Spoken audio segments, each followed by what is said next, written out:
जाला वाला जोश नेक्स्ट मनी में। एक बार जोरदार।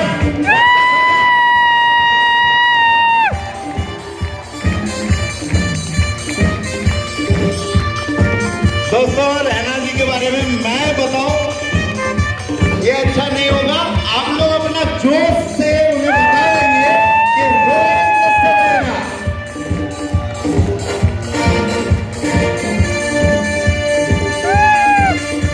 जब तक जोश बढ़ेगा नहीं, तब तक मैं बुलाऊंगा नहीं।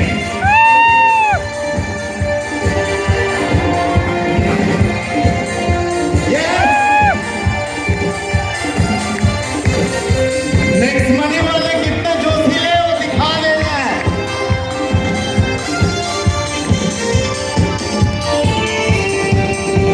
तो दोस्तों, जोरदार क्लैपिंग।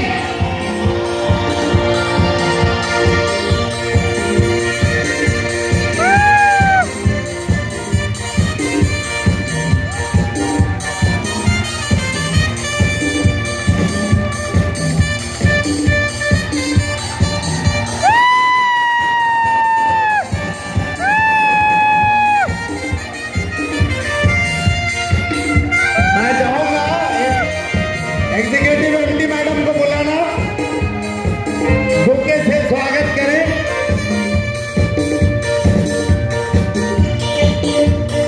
जोरदार।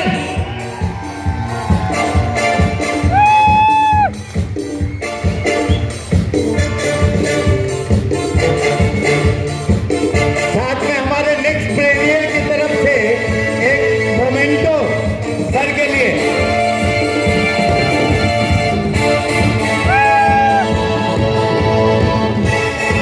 और आप लोगों का एक बार जोरदार तालियां।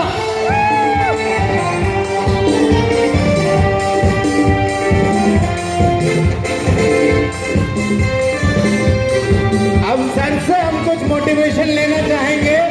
सर से जानेंगे कि अपने सक्सेस का राज हमें कुछ दे, जिससे हम भी अपने जिंदगी में, हम भी अपने रास्ते में तरक्की और कामयाबी हासिल कर सकें। और डायमंड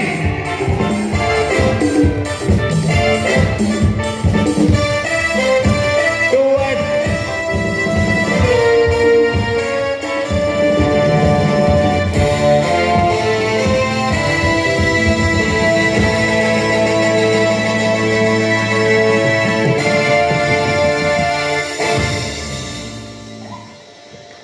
एक और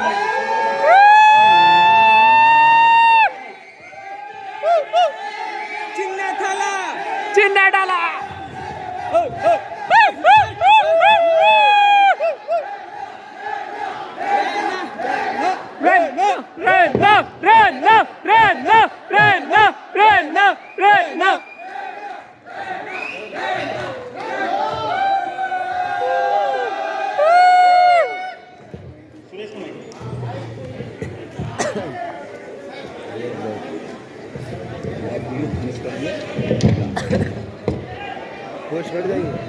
बैठ जाइए। चलो आ जाइए। लेडीज एंड जेंटलमैन, एक बार बिना आवाज निकाले सिर्फ तालियों से इस्तकबाल करें जब मैं कहूंगा तब, उस लेजेंड का जिसने सबसे पहले आईपीएल में 5000 रन बनाए। देखिए सुनिए, जब मैं आपको थम्स अप कर दूंगा उसके बाद बिना आवाज निकाले सिर्फ तालियों से इस्तकबाल कीजिए, क्योंकि मैं पहले परिचय दे दूं, ये किसी परिचय के मोहताज वैसे है नहीं। सबसे ज्यादा आईपीएल में कैचेस इन्हीं के नाम है। ये कुछ अननोन फैक्ट्स हैं जो एक क्रिकेटर ही क्रिकेटर के बारे में बता सकता है। सबसे ज्यादा पावर प्ले में रन इन्हीं के नाम है। ग्रेग चैपल साहब दुनिया से नफरत करते होंगे, एक शख्स से जरूर प्यार करते थे, उनका नाम है सुरेश रैना। दूसरी चीज, पहले भारतीय खिलाड़ी जिन्होंने T20 क्रिकेट में शतक बनाया, ओडीआई क्रिकेट में डेब्यू पे शतक बनाया और शतक बनाया, नहीं ओडीआई क्रिकेट में शतक है, डेब्यू पे नहीं है, टेस्ट क्रिकेट में डेब्यू पर शतक बनाया, इकलौते पहले भारतीय बल्लेबाज जिन्होंने तीनों फॉर्मेट्स में शतक जड़ाया। लेडीज एंड जेंटलमैन, तालियों से इस्तकबाल करें थैंक यू।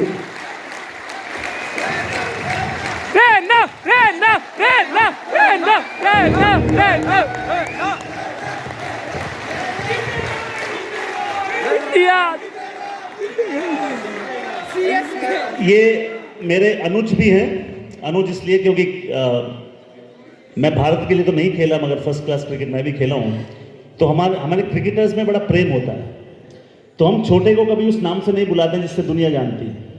तो मैं इन्हें इंटरव्यू में सोनू कह के बुलाऊंगा, मुझे लगता है मेरा हक है आपको सोनू बिल्कुल। सबसे पहले बहुत अच्छा लगा सब लोग इधर आए, और thanks to the next pioneer. I think they are wonderful initiative they been doing, और इतना जोश देख के मुझे ऐसा लगा कि कोई मैच देखने आए हम सब लोग। बड़ा अच्छा लगा। सुरेश, सोनू, जहां भी आप जाते हैं वहां मैदान बन ही जाता है। यस, आप सबकी तरफ से, पूरे भारतवर्ष की तरफ से, नेक्स्ट मनी की तरफ से पहले तो मैं आपका शुक्रिया अदा कर दूं। आपने जो हमारे चेहरों पर वो मुस्कान दी है इतने साल, आपकी एक्स्ट्राऑर्डिनरी फील्डिंग से, आपके शतकों से, आपके रन से, आपकी परफॉर्मेंसेस से। और एक बात मैं बिल्कुल, ये मैं और मिहिर पीछे बात कर रहे थे, मिहिर दिवाकर भी फॉर्मर क्रिकेटर रहे हैं। हम बात कर रहे थे उन क्रिकेटर्स की जो बड़े ही सुशील हैं। आप उनसे मिलिए, आपको लगेगा कि पहली बार नहीं मिल रहा है उनसे। तो उस सादगी के लिए जो आपने हमेशा बरकरार रखी है, एक बार और तालियों से इस्तेमाल करें, फिर मैं इंटरव्यू करूंगा। आ जाइए बैठिए। जिंदगी में जब भी आप कोशिश करते हैं, दो चीजें होती है, या तो आप सफल होते हैं या नहीं होते हैं। मगर जिंदगी में आप कभी विफल नहीं होते हैं। इनकी कहानी वही आपको बताएगी। When you try something, either you win और यू लर्न। ओडीआई क्रिकेट में डेब्यू किया 0, टेस्ट क्रिकेट में डेब्यू किया शतक। जिंदगी में कभी 0 तो कभी 0 चलता रहता है। चढ़ते सूरज को सब सलाम करते हैं। दिक्कत तब आती है जब परफॉर्मेंसेस नहीं होती है। उस समय में आपने अपने आप को क्या क्या कहा और क्या क्या किया?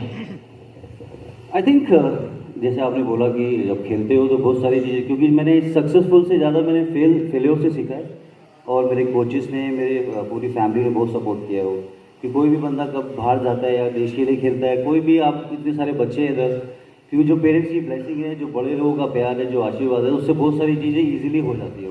उससे ताकत मिलती है, आप काम करते हो, बहुत ज़रूरी है वो, क्योंकि हर खिलाड़ी के पीछे बड़ी मेहनत है, उसकी फैमिली, उसके फ्रेंड्स, उसके कोचेस। तो लगता है कि आई थिंक सबकी फैमिली में जो सपोर्ट सिस्टम है वो पूरा परिवार है, तो बहुत ज़रूरी है परिवार की बातें सुनना। बिल्कुल सर। इनकी बात से मुझे बिल्कुल एक चीज समझ में आ गई है कि गिरते हैं शहसवार ही मैदान जंग में, वो तिफल क्या गिरे जो घुटनों के बल चले। आप गिरेंगे, आप उठिए, आप उड़िए। ये गगन छोटा पड़ जाए तेरी उड़ान ऐसी हो, ये चमन सारा खिल जाए तेरी महक ऐसी हो। हमेशा कहता हूँ, सुरेश यहाँ बैठे इसलिए खास तौर पे कह रहा हूँ, सीढ़ियाँ वो चढ़ते हैं जिन्हें छत पे जाना हो। सीढ़ियाँ वो चढ़ते हैं जिन्हें छत पे जाना हो। जिन्हें आसमान छूना है वो उड़ान भरते हैं। क्या बात है। शोले मेरी फेवरेट फिल्म है, जय और वीरू। जब भी हम सुरेश रैना का जिक्र करते हैं या करेंगे, महेंद्र सिंह धोनी ऑटोमेटिकली उस कॉन्वर्सेशन में आ जाएंगे। आपकी बेस्ट रन्स उनके साथ बने हैं, आपकी बेस्ट परफॉर्मेंसेस उनके अंडर बनी है। ऑफ द फील्ड आप घनिष्ठ मित्र हैं। पहले तो ये बताइए कि जो दुनिया आज तक माने बैठी है कि महेंद्र सिंह धोनी को गुस्सा आता ही नहीं है, वो सच्ची में नहीं आता या आता है, वो हैंडल कर लेते हैं? नहीं, एक्चुअली वो हैंडल कर लेते हैं। वो गुस्सा सबको आता है, लेकिन वो उनको हैंडल करना आता है, क्योंकि जब देश की रिस्पॉन्सिबिलिटी होती है, जो उतने मैचेस जिताया उन्होंने, वो I think he is a top man और very honest and very hard working. उनके आसपास जितने भी लड़के बड़े प्लेयर बने हैं, उनकी जो कामनेस है, जो उनका सपोर्ट सिस्टम है, I think he is a born leader. He is very such a nice human being and he always wants to improve each and every day. I think he is such a nice guy. अब वो सोच रहे हैं हम इतनी आसानी से इनको छोड़ देंगे इस सवाल में, है ना? ऐसा तो होगा नहीं। कोई वाक्य तो आपको हमें बताना पड़ेगा कि जब महेंद्र सिंह धोनी कंट्रोल्ड अग्रेशन दिखा रहे थे, चाहे वो चेन्नई के लिए हो या उसके लिए हो, एक आधा इंसिडेंट शेयर कीजिए, क्योंकि ये जितना बेसब्री से आपका 3 घंटे से इंतजार कर रहे हैं तो उसके नाम थोड़ा तो बनता। नहीं, आई थिंक जब भी वो एक बात अच्छे से बोलते थे, जब तक मैच खत्म नहीं है वो खत्म नहीं है। आई थिंक जब तक आप कुछ चीज़ कंप्लीट नहीं करते हो, मेक श्योर कि आप उसको कंप्लीट करो। तो आई थिंक वो एक उनका एक स्टैंड आउट वर्ड है कि आई थिंक जब तक आप कुछ भी काम कंप्लीट नहीं करते हो। आई थिंक जब हम लोग खेले सारे, तो मेरे अंदर मुझे पता था कि मेरा विजन है क्या हो। कभी कभी आप सीधा जाते हो, लेकिन आपको पता होना चाहिए लाइफ में आप करना क्या चाहते हो, फिर आपके अंदर पूरा पैशन है। आई थिंक वो उन्होंने करके दिखाया देश के लिए। और मुझे लगता है जितने भी लड़के खेले हैं उनके आसपास, आप देखो विराट हो या रोहित हो, इवन आप देखो तो बहुत सारे अश्विन, जडेजा, तो आई थिंक उनका जो कामनेस है इज कम फ्रॉम रांची, जहाँ पर छोटे शहरों के पहले बच्चे इतने आते नहीं थे वो। तो इट शोज़ कि कितना रिस्पेक्ट मिला उनको, और डेफिनेटली माँ बाप का आशीर्वाद है उनके आसपास। And I think he was a born leader, इसीलिए उन्होंने देश को मैच जिताया और अभी आर्मी के लिए कर रहे हैं। आई होप कि अगले साल जब वो खेलेंगे तो एक ट्रॉफी और आएगी। क्या बात है। देखिए, हमेशा कहते हैं अच्छा इंटरव्यूअर, यानी कि जो मेरी फिलहाल पोजीशन है, वो होता है जो सामने वाले के आंसर में से सवाल पकड़ ले। इन्होंने महेंद्र सिंह धोनी का जब जिक्र किया तो इन्होंने वर्ड इस्तेमाल किया लीडर। बॉस और लीडर के बीच फर्क ये होता है कि बॉस कहता है गो डू इट, लीडर कहता है come let's do it. A leader is a hand holder, nerve कामर, प्रॉब्लम सॉल्वर। जब दिक्कतें आसपास हो रही होती हैं तो वो पीठ नहीं फेर लेते हैं, वो कहते हैं कंधे पे हाथ रख के चिंता मत करो, मैं हूं ना।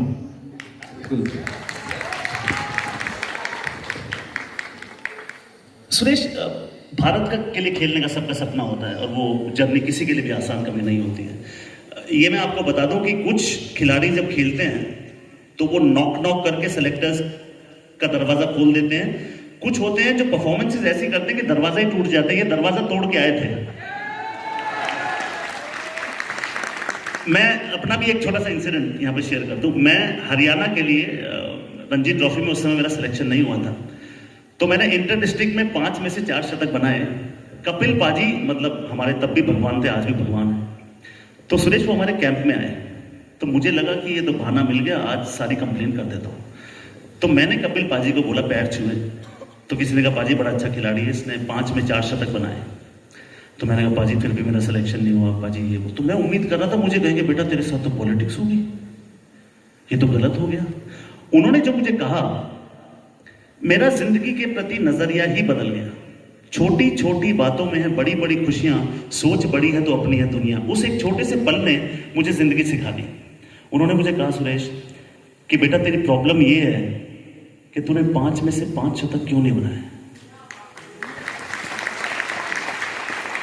उन्होंने कहा कि आप जो जवाब बाहर ढूंढते हैं हमेशा वो आपके अंदर होते हैं।